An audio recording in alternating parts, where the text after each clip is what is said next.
Well, tomorrow is the start of the Texas 89th legislative session. More than 2,500 bills have been filed ahead of tomorrow's opening.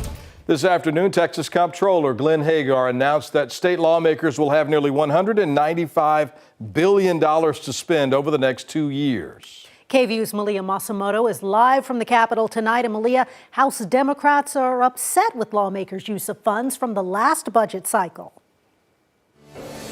Yeah, Brian and Quita, the comptroller said that spending money included almost $24 billion left over from the last biennium. Now, he says that saving that money was a smart financial move, but House Democrats disagree and they think those funds should have been used to help Texans. As the start of a new legislative session nears, state spending is at the top of mind for Texas lawmakers. This year, state leaders say there's some positive news. Texas is in good financial shape. The Texas Comptroller Glenn Hagar announced Monday that state lawmakers would have nearly $195 billion in general revenue to spend over the next 2 years, a slight decrease from the last biennium.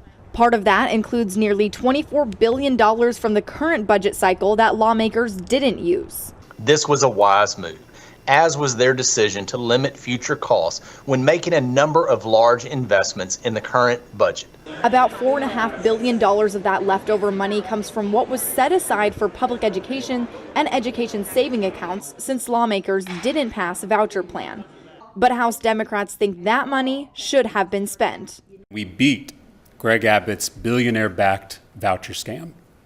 But in retaliation, Greg Abbott withheld new funding for our public schools.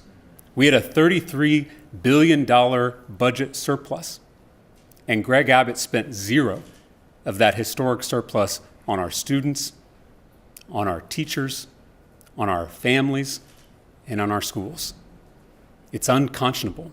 They also hope to see money in the state budget go toward helping Texans with health care, affordability, and basic services like water and electricity. So these are funds that we have available to us that Texans have provided to our state. We need to invest in those things that will help Texans thrive. All priorities they hope to make some movement on this session.